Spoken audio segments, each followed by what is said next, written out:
Saya mau bertanya Ustadz, tolong bantu jawab. Saya sudah berumah tangga 12 tahun. Anak saya kecil-kecil, tiga tahun. Suami saya, tiga orang. Suami saya 12. Udah 12 tahun pakai obat-obatan, minum kadang alkohol. Tahun 2015 ayah dan ibu saya meninggal. Dan suami saya akan berjanji akan berubah dan tidak menggunakan obat-obatan terlarang lagi. Tapi sampai sekarang tahun 2020 suami tetap memakai obat-obatan itu. Apa yang harus saya lakukan Ustadz? Ingin rasanya pisah tapi saya sudah nggak punya siapa-siapa. Ayah ibu sudah meninggal dan anak saya tunggal. Saya anak tunggal. Nggak punya saudara. Saya takut hidup sendiri tapi saya juga tertekan batin selama 12 tahun. Subhanallah jemaah. Nggak boleh seorang mukmin mengatakan saya nggak punya siapa-siapa. Kita tuh punya Allah Azza wa Jalla. Apakah suamimu yang memberikan lisan kepadamu? Apakah suamimu yang memberikan jari, yang dengan jari itu engkau menulis pertanyaanmu sekarang? Apakah suamimu yang memberikan kepadamu kedua kaki yang dengannya engkau bisa berjalan?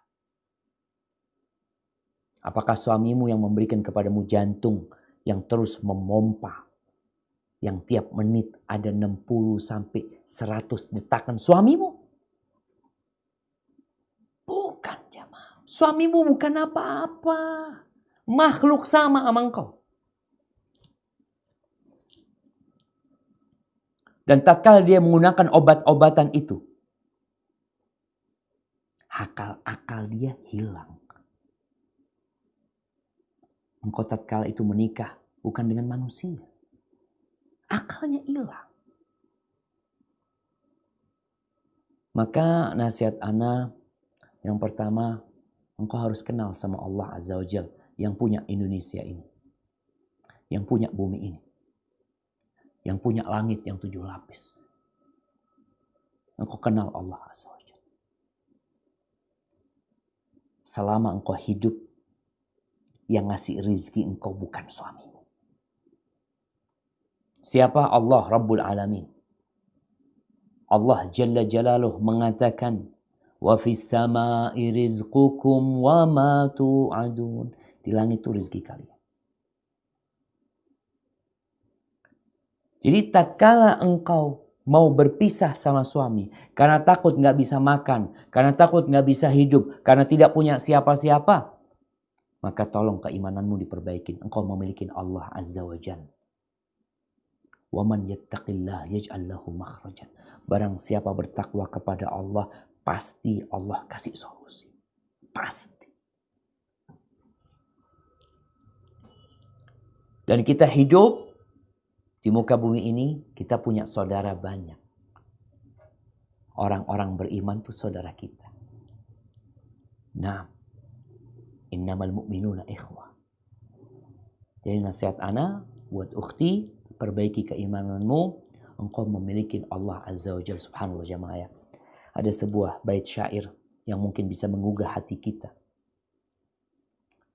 Dia mengatakan kepada Allah Azza wa Jalla, laitaka tahlu wal hayatu mariratun, falaitaka tahlu wal hayatu mariratun, walaitaka tarda wal anamu ghidabu.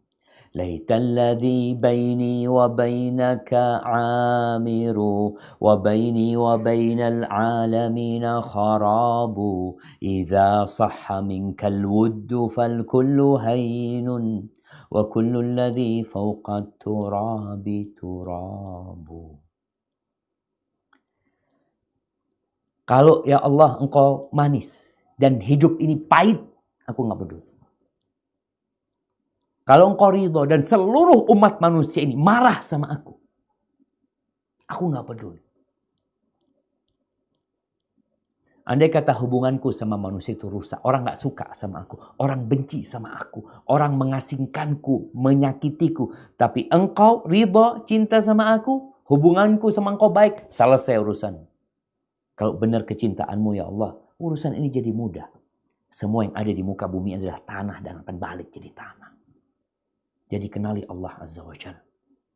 Tatkala engkau meninggalkan suamimu karena Allah, bukan karena ada gantinya. Sebagian orang meninggalkan suaminya karena ada gantinya, bukan. Engkau benar-benar meninggalkan sama Allah. Anak-anak rusak melihat bapaknya seperti itu.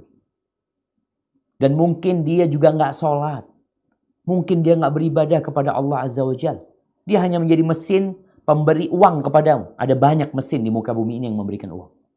Tapi yang memberikan rezeki adalah Allah Azza wa Jalla. Maka bertakwalah kepada Allah. Nasihat Anda baca surat At-Talaq ayat kedua. Baca. Dan ayat ketiga. Semoga Allah memberikan kemudahan kepadamu dan ketahuilah fa inna ma'al usri yusra. Bersama kesulitan itu ada kemudahan. Kecuali suami mau berubah.